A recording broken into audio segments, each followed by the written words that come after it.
इसी मिथिला और कोशी अंचल की धरती पर जगत गुरु भारती विदुषी से पराजित हुई थी।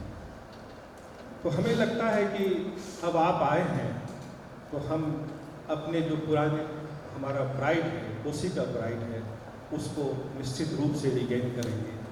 वर्तमान परिदृश्य में भी, वर्तमान परिवेश में भी, मॉडर्न भारत में भी राजकमल चौधरी जैसे विद्वान इस धरती पर हुए, मायानंद मिश्र जैसे विद्वान हुए, शिफालिका वर्मा जैसी विद्वान हुई।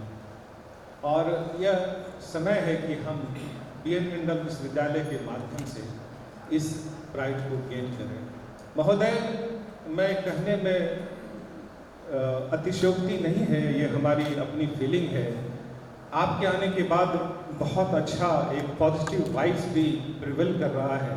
नहीं तो पहले लग रहा था कि बिहार के शुद्ध नागरिक के रूप में मुझे लग रहा था कि यहाँ के विश्वविद्यालय डिग्री डिस्ट्रीब्यूटिंग इंडस्ट्री की तरह काम कर रहे थे। और आप आए हैं तो बहुत उम्मीद भी जगी है।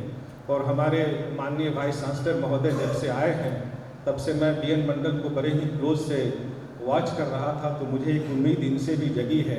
और सियासी कर्मियों के मामले में जो इन्होंने निर्णय लिया है, मैं उसके लिए उनकी तरफ से मैं इनको साधुवाद देता हूँ कि ये इन्होंने एक कदम आगे बढ़ाया है।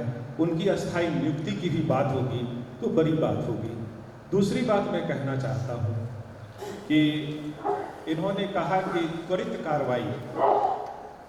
कार्रवाई अगर फाइल पे हो तो लोग वोट का रुख नहीं करेंगे, और मैं आपकी इस भावना का तहे दिल से स्वागत करता हूँ। तीसरी बात मैं कहना चाहता हूँ महामहिम कि 2006 में प्रोन्नति हुई शिक्षकों की और उसका नोटिफिकेशन 2019 में हुआ। अब महोदय, जो लोग वाइस चांसलर की लिस्ट में वाइस चांसलर के बनना चाहते थे, तो प्रोन्नति के नोटिफिकेशन के 10 साल का अनुभव उनको चाहिए, वो तो वंचित रह गए, उनके साथ तो अन्याय हुआ। और 2018 से ये प्रोन्नति का मामला चल रहा है। तो मैं आपके माध्यम से अनुरोध करता हूँ कि इसको शीघ्र अतिशीघ्र प्रोन्नति के मामले को सुलझाने का निर्देश दिया जाए, ताकि यहाँ के जो प्रोफेसर हैं वो मोटिवेटेड हों। मोटिवेशन भी जरूरी है महोदय, और ये मोटिवेशन हम उनको प्रोन्नति के माध्यम से दे सकते हैं। तीसरी बात मैं महोदय कहना चाहूँगा कि सहरसा में लॉ कॉलेज है, जो वर्ष 1981 में उसकी स्थापना हुई थी, सरकारीकरण हुआ था। और मैंने उच्च शिक्षा ग्रहण करने के बाद सहरसा के उसी महाविद्यालय से मैंने लॉ की पढ़ाई की है। और आज 4 साल से ये लॉ कॉलेज बंद पड़ा हुआ है। तो माननीय वाइस चांसलर महोदय का भी ध्यान आकृष्ट करना चाहूँगा, और महामहिम का भी, कि उस लॉ कॉलेज को सुचारू रूप से शिक्षा दान में शामिल करने के लिए जो भी गतिरोध है, उसको अब क्या गतिरोध है श्रीमान को पता होगा, उस गतिरोध को दूर किया जाए। और यहाँ के जो गरीब बच्चे बाहर लॉ पढ़ने नहीं जा सकते हैं, उनके लिए एक बहुत बड़ी उपलब्धि होगी कि उसको फिर से आप चालू करें, और उसके लिए जो भी गतिरोध हो उसको दूर करें। तीसरी बात मैं कहना चाहूँगा कि मैं अर्थशास्त्र का छात्र नहीं हूँ, लेकिन मैंने बजट में आय और व्यय के बड़े अंतर को देखा है।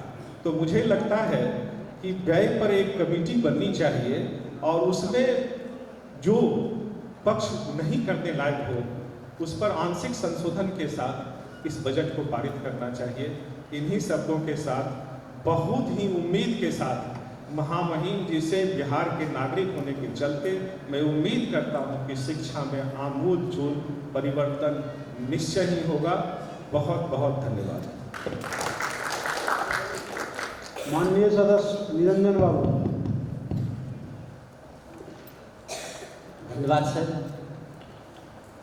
मुझे मौका मिला है इस बजट पर कुछ कहने का।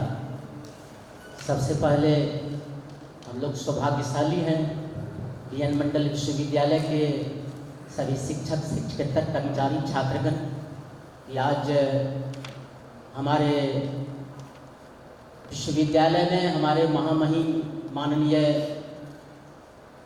कुलाधिपति महोदय सह अधिसद के 24वें वार्षिक अधिवेशन में उपस्थित हम लोग की अध्यक्षता आज कर रहे हैं माननीय कुलपति महोदय।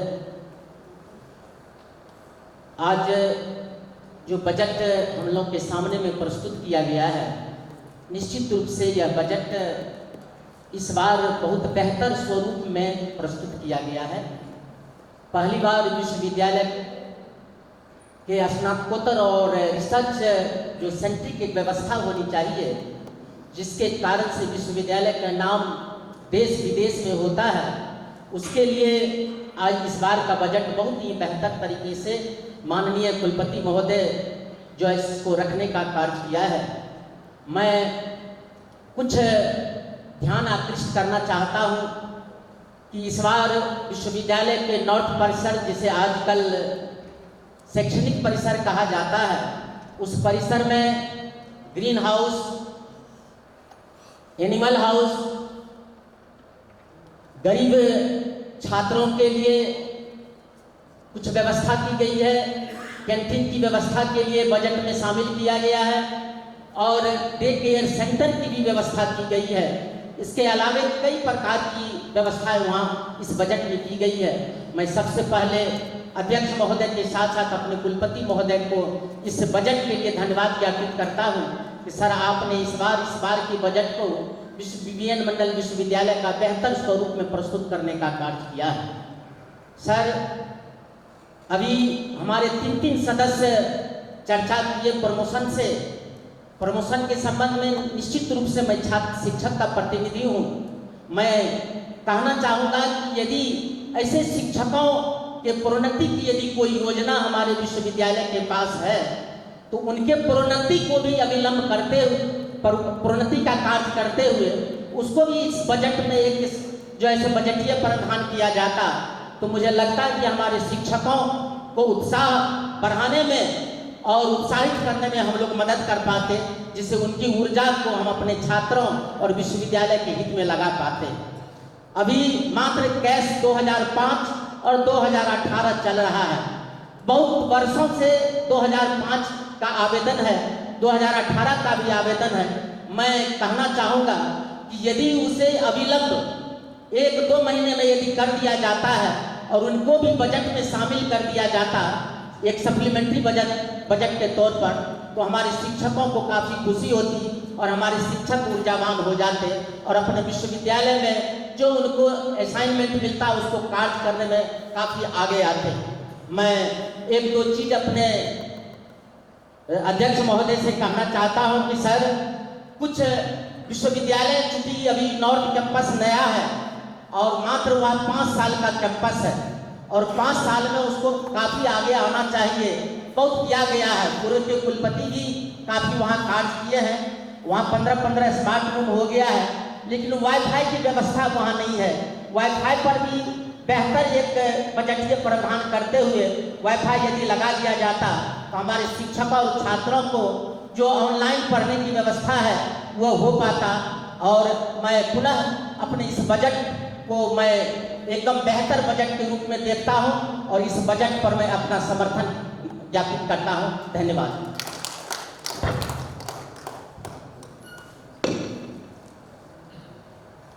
जरा संक्षेप में और भी बोलने वाले हैं, इसलिए और आपके मैं डॉक्टर जयशंकर प्रसाद स्नेही, ये भूपेंद्र नारायण मंडल विश्वविद्यालय के अध्यक्ष सदस्य का 24वां वार्षिक अधिवेशन 2024 में उपस्थित माननीय राज्यपाल सह कुलाधिपति एवं माननीय कुलपति महोदय एवं माननीय कुल सचिव महोदय, समवेद सम आदरणीय सीनियर सदस्यगण, भाइयों एवं बहनों को मेरा सादर स्व समर्पित प्रणाम है।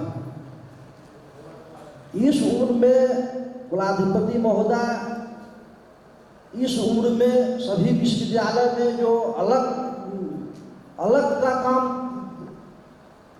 कर रहे हैं विद्या के क्षेत्र में, यह अहोभाग है। हम लोगों का भाग है कि आज उपस्थित माननीय कुलपति महोदय और ये कुलाधिपति महोदय उपस्थित हैं। गत अधिवेशन सदस्य में हम लोग बगैर माननीय कुलाधिपति के अनुपस्थिति में ही हम लोग बैठक क्या